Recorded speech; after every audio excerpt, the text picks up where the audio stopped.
सबसे बड़ा मुद्दा बेरोजगारी का मुद्दा है कि आज 1,60,00,000 रिक्त पद पड़े हैं पूरे राष्ट्र में, सरकारी नौकरी। तो जब सरकार के पास रिक्त पद भी है, खाली पद भी है और उसके साथ पैसा भी है, तो भर्तियां क्यों नहीं हो रही? उत्तर प्रदेश में और पूरे देश को मिला के 26 एग्जाम पेपर लीक हुए हैं, पिछले 1 साल में आउट हुए हैं। अभी बिहार का पेपर कैंसिल हुआ था, बिहार का सबसे बड़ा एग्जाम का पेपर यूपीएससी, उसकी जिम्मेदारी कौन लेगा? मैं आपको जिम्मेदारी से एक बात बोल रहा हूं, जब तक मेरे रगों में खून है, आप कभी अपने आप को अकेले नहीं पाओगे अपनी लड़ाई में। आज हम लोग दोस्तों नमस्कार, नेक्सन न्यूज़ के खास बुलेटिन में आपका स्वागत है। दोस्तों, वीडियो शुरू करने से पहले मैं आपसे एक अपील करना चाहता हूं।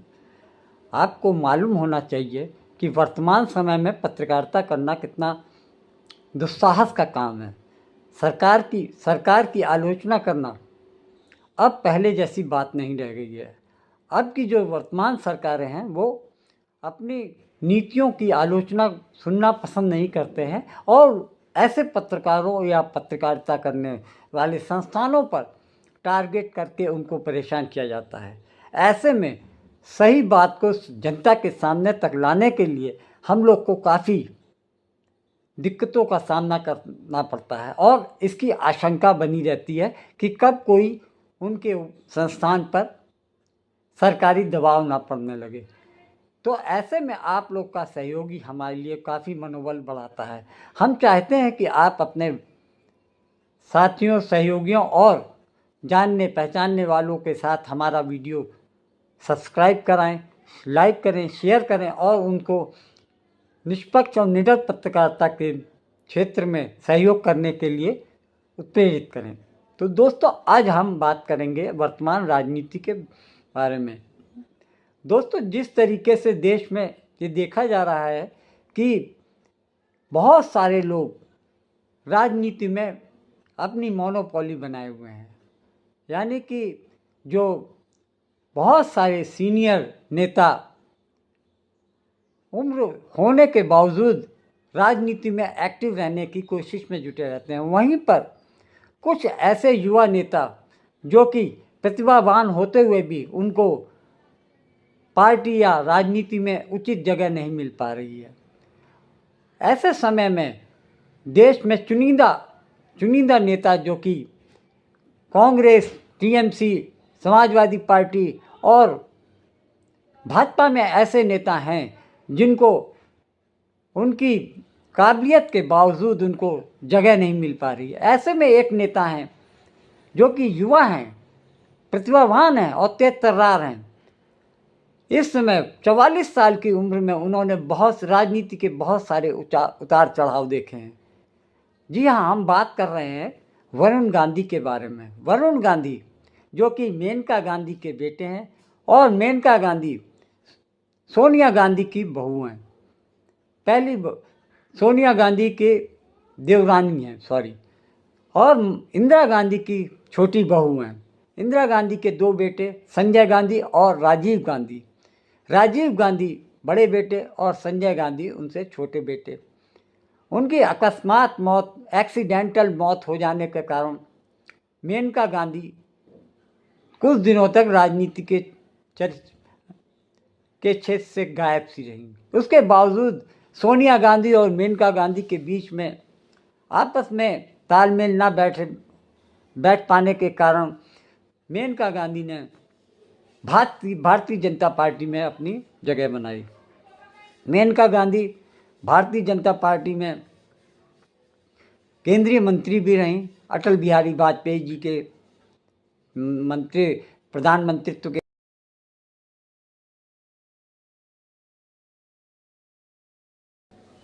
वरुण गांधी युवा होने के साथ साथ तेज तर्रार नेता हैं और इस बात को वो प्रमाणित भी कर चुके हैं कि जिस क्षेत्र में वरुण गांधी की सभाएं चुनाव के दौरान हो जाती हैं तो वहाँ पे पार्टी से लोग काफ़ी उम्मीदें लगाने लगते हैं और पार्टी के पक्ष में एक भारी समर्थन जुटता है।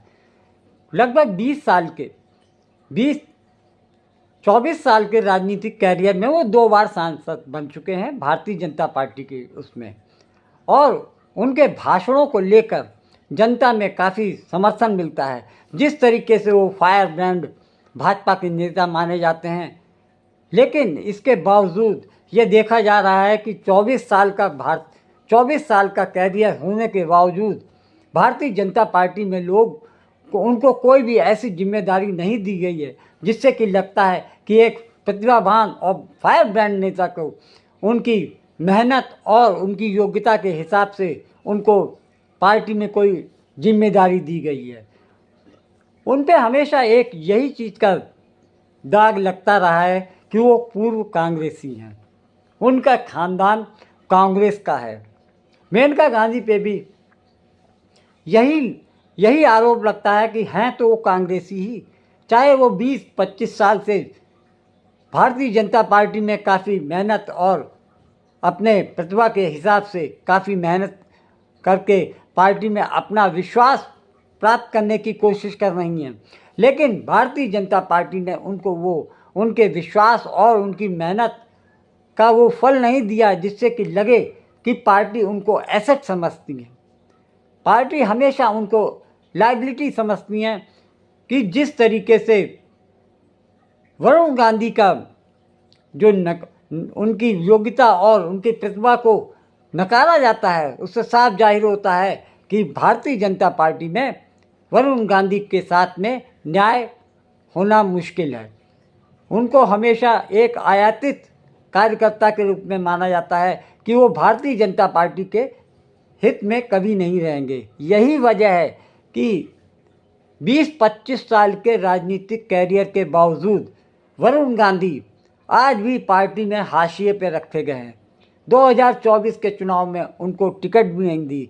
इस बात से और भी ज़्यादा इस बात की आशंका जताई जा रही है कि वरुण गांधी के भविष्य को लेकर भारतीय जनता पार्टी को कोई भी चिंता नहीं है। उन्हें लगता है कि वरुण गांधी को आगे ना बढ़ाकर किसी और नेता को आगे बढ़ाया जाए जो कि पार्टी के बीच से ही हो। जबकि 25 साल पहले वरुण गांधी एक यंग लीडर के रूप में जाने जाते थे। आज भी 44 साल की उम्र में जो उनके भाषण है, उनकी जो सोच है, उसको देखकर लगता है कि वरुण गांधी जैसे लोग भारतीय जनता पार्टी में कैसे कब तक इंतज़ार करेंगे। उनको अपनी प्रतिभा को दिखाने के लिए एक नए मंच की ज़रूरत है। और ऐसे में लगता है कि आम चुनाव से पहले, पिछले आम चुनाव, इसी साल जो आम चुनाव हुए उससे पहले कुछ सुगबुगाहट सुनाई दे रही थी कि शायद भारतीय जनता पार्टी के तेज तर्रार और फायर ब्रांड नेता भारतीय जनता पार्टी से शायद किनारा कर लें। ये भी चर्चा में आया था कि राहुल गांधी, प्रियंका गांधी और वरुण गांधी के बीच में कुछ बातें चल रही हैं जो कि चुनाव पूर्व उसका साकार हो जाता, लेकिन चुनाव हो गए। लेकिन आज भी भारतीय जनता पार्टी में वरुण गांधी बने हुए हैं, लेकिन अब वो दिन दूर नहीं कि राहुल गांधी और प्रियंका गांधी के साथ वरुण गांधी भी एक ही मंच में नजर आए। और इस बात से भी इनकार नहीं किया जा सकता है कि गांधी फैमिली में कुछ तो ऐसी बात है जो कि पूरे देश और विदेश में उनके इस खानदान के नेता अपनी पहचान बना ही लेते हैं। गांधी परिवार के नेता ऐसे ही नेता नहीं बन जाते हैं। अगर आप इनकी प्रतिभा को देखना चाहते हैं, वरुण गांधी की भाषा शैली को समझना चाहते हैं, तो आपको इन वीडियो को जरूर देखना चाहिए। ये अग्निपथ जो योजना है, इसके बारे में कई नौजवानों ने पिछले 2 दिन में मुझे सोशल मीडिया पे लिख के, फेसबुक, ट्विटर पे लिख के अपनी चिंताएं मेरे सामने रखी। हमारे देश में सरकारी पद 1 करोड़ से ज्यादा रिक्त पद इस समय भारत सरकार में खाली पद पड़े हैं। केवल जो पेपर की फीस होती है परीक्षार्थियों की, अभ्यर्थियों की, उससे सरकार 1300 करोड़ रुपए हर सालाना कमाती है।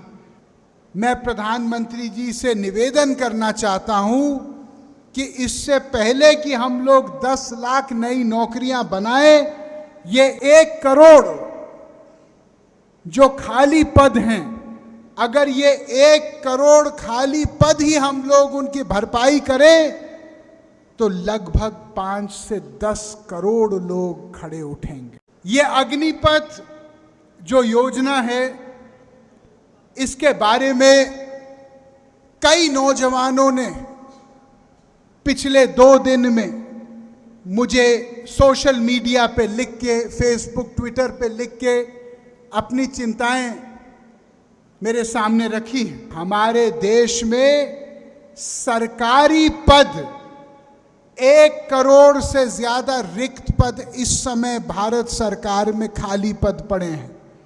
केवल जो पेपर की फीस होती है परीक्षार्थियों की, अभ्यर्थियों की, उससे सरकार 1300 करोड़ रुपए हर सालाना कमाती है।